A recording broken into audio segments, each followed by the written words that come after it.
Hey, and welcome back to the third episode of Times of Adventure, my old school essential solo RPG campaign. After our explorer Charles got his second treasure in the last episode, in this episode we're going to send him out on his third journey and we're going to try to get this treasure and maybe those two. But before we start, I have some points I want to talk about, just a minute or two.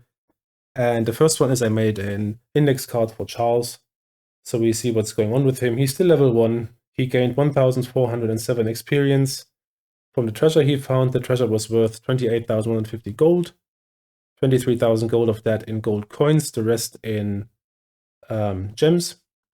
And he got, as I said, 1,407 experience, so in total he has 1,457. And he also got some gold, 703 gold pieces. And the last thing I wanted to talk about before we actually start the game again is the adventuring party that Charles met on his last journey. So I used an oracle for that, which is called Mythic Game Master Emulator 2nd edition, and it is published by Wordmill Games, and I asked them if I could show it on these actual play episodes, and they said yes. So thank you to them. And before I forget it, these miniatures I'm using, I get them from Patreon accounts called Printable Heroes and Paperforge, and they are awesome. They look super nice and they have hundreds of them, so if you like these and want to use them yourself, then check them out. I put links in the description of the video. So the adventuring party, I used Mythic Game Master Emulator for that, and I rolled up a couple of things. So Charles met them and they were mostly women and they were rather secretive. The leader was a woman too. She was a bit older than the others, human, and looked to be very agile and perceptive, and also kind of friendly. They didn't tell him much, only said that they are on a mission from someone and they have to retrieve something from a location in the area. That's it. And as they parted, Charles turned around and saw that they left towards the west, and roughly towards somewhere here. So either maybe in this swamp or in this forest. I'm going to treat them as a small faction. I'm going to roll dice for them every week and see what happens, what they're doing, where they're going, and maybe we meet them again, or not. So I guess we're ready to go. I'm going to explain the rules on the first turn for the people who haven't seen the first two episodes. We're going to use a game called Outdoor Survival for that. If you actually look in the first edition of D&D, you can see that they are suggesting this game as a supplement to use for wilderness exploration, and that's exactly what we are doing as well. I'm going to explain the rules as we go. So first we have a life die, which starts at 6 and says that we can stay 1 week in the wilderness. And when this die goes to 0, then the mapper goes insane and dies. Every day we roll movement, and we roll if we're lost. Blue is movement, purple is lost. Lost is a 1 in 6 chance in the clear and a 2 in 6 in the forest. And the blue die says how our movement is, meaning how often we can turn and how far we have to move. Okay, so I'm going to roll these 2 die. We can move as far, we have to move as far as we can, and we can turn once, and we are not lost. Only on a 1 we are lost in the clear. Okay, so I'm going to move 1, 2, there's no tree here, but there are trees, so 3, 4, because forest costs 2, clear costs 1. And then we have 1 more, and then here are trees again, so we can't move further, because we moved 1, 2, 3, 4, 5. We only have 6, and that move would cost 2. Did we have an encounter? In the clear, there's a 1 in 6 chance. We have no encounter, only on a 1. Did we recover water? Because every day these levels here, they're going to go down. They are now all full.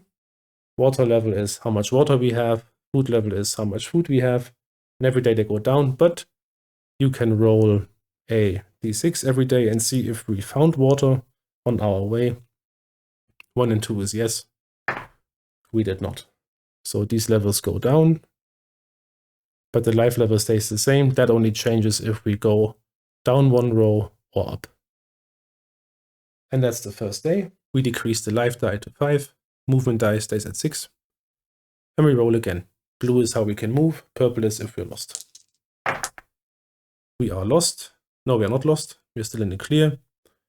Because in the forest the chance is 2 in 6, so on a 1 and 2. And we can We have to move as far as we can, and we can turn once. We're just going to move straight into the forest. So 1, 2, 3, 4, 5, 6. Do we have an encounter? 2 and 6 chance in the forest. So on the 1 and 2. No encounter. Do we find water? We find water. So only the food level goes down and life level stays the same. I'm going to move that a bit further down so you can see that. Okay, that means the day is over. That goes down to 4. Next day. We can move as far as we want with the 6, and we can turn as many times as we want, and we are not lost. So that is one more.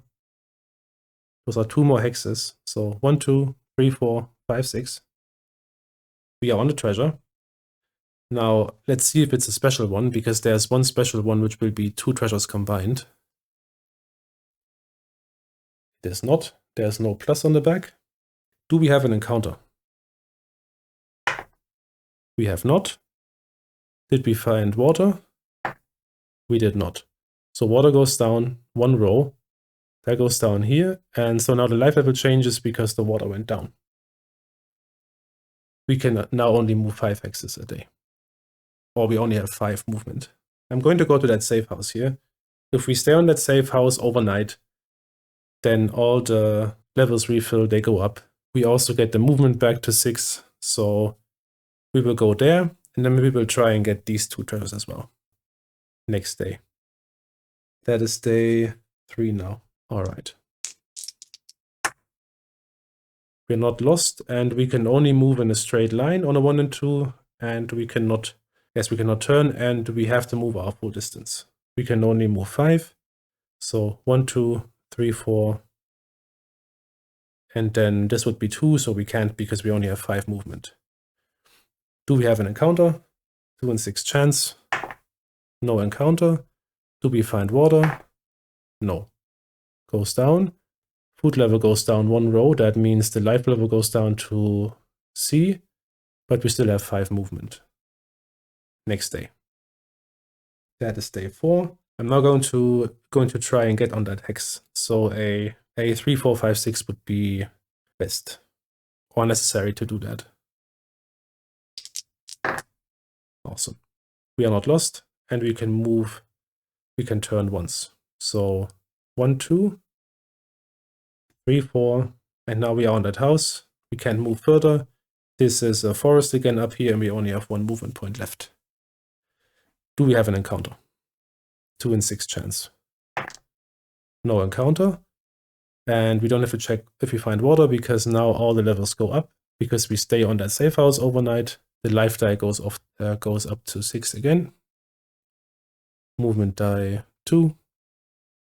And then we have the next day 5. This is going pretty well. So no encounters mean that we also don't get any kind of material or ideas for any kind of backstory or what is going on here, what is living in the forest and so on. But that is fine for now. We get plenty of them in like other journeys. Okay, all is reset and the treasure was here. So let me quickly write that down. Alrighty, we have like everything refilled. Let's go try and get that treasure. We can turn once, have to move full distance, and we're not lost. Okay, so that is, I'm just going to go straight up. That is forest here, that is not hill. Like I'm saying, this is just like the outer slopes, so that counts as forest. So 1, 2, 3, 4, 5, 6. Do we have an encounter? 2 and 6 chance. We do not. And I'm gonna roll this again. That one was kind of wonky. No encounter. We're not lost. So do we find water? We do not. Water goes down, food goes down. And we have day 7 now. Okay. That one goes down. Not lost, and we cannot turn. So, and we have to move our full distance. 1, 2, 3, 4. And now this would be hill, so we can't because it's 3 movement. That's all hill, so we just stay there. Do we have an encounter? I count this as a grassland, actually. Also, like outer slopes of the hill, won't count that. And then there's no tree, so that's grasslands. Do we have an encounter? Nope, 1 in 6 chance. Do we find water? No. Meaning we can only move 5 now. 5. And next day, day 8. Are we lost? We are actually lost. And we have to choose a direction and we cannot turn. Okay, so where do we have to move? If we are lost, we just roll a random direction, then we have to move 1 hex into that direction, and then we can move as we want. 3. 3 is down here. So this is hill now. So 1, 2, 3. And now I'm going to say this is hill as well, because the hex is mostly hill. So we can't go further because we only have 5 movement. 1, 2, 3, 4, 5, 6 doesn't work because we have only 5 movement. So the chance of an encounter in hills, I think, is still 2. Yes. So it's a 2 in 6 chance. Do we have an encounter? We do not. Do we find water? We do. Only food goes down. Okay. Next day. Day 9. I'm actually thinking of trying to go to that safe house, because this could be actually very deadly. If we get lost here or have an encounter, then like we only have 3 days left. I think I'm going to go there. Alrighty. Let's hope we don't kill Charles now. Because it's still quite a bit, and we only have 5 movements, so we can only move 2 hexes per day here. Not even. In forest, we can only move once a day. On hills. That is going to be hills, and that here too. So those are 2 days already. I'm going to go down here. How can we move? And are we lost? We are not lost, and we can move, we can turn once. Have to move full distance. So 1, 2, 3, 4. And now we already can't move anymore because we only have 5 movement. So do we have an encounter? 2 in 6 chance. And now it starts. Let's hope we get back. I'm curious. Okay, we are in the forest. We roll a d8 to see what we get. That's a 4. And the 4 is in the forest humans. Alright, so now we roll a d20 to see what we get for humans. So humans in the forest, that's an 18. In the forest, 18, that's a merchant. Okay. Merchants are organized traders who travel between settlements and well-armed caravans, buying and selling trade goods, e.g. gold, jewels, silk, spices, wine, etc. So Charles meets this merchant on the outskirts of that hill. They turn up in 1d20 in the wilderness. Okay, let's see how many they are. They are 11 merchants. And for every merchant, we have 4 guards. So that is 44 guards with them. So like 11 merchants, 44 guards, and 2 lieutenants. No, 4 lieutenants. And then we have a guard captain who is a 5th level fighter. And they also have extra horses, 1d12. They have 9 extra horses, mules, or camels. And let's see, I'd say I show you Mythic again, because this is one of the most central things of the Mythic Game Master emulator. That's the fate chart. You have a chaos factor, and that one is on 5 right now because we just started the adventure and nothing really happened, or the journey. If you don't have control over the situation that happened, then you can increase the chaos factor. Or if everything is in control for a few scenes, then you can reduce the chaos factor. It's at 5, and I want to know if they have treasure. So I'd say it's a 50-50 chance. So we roll a d100. I roll a 69. That means they don't have treasure. If you roll under 50, it's a yes. If you roll over 50, it's a no. If you roll under 10, it's an exceptional yes. That would have meant, oh yes, they have loads of treasure. If you roll over 91, it's an exceptional no. They are poor as hell. Now I want to know if they are moving to Rydale. And again, it's actually rather likely because they aren't. Let's see if Charles has seen them in Rydale already. 50-50 chance because I have no like other information about them. Yes, he has seen them in Rydale. 29.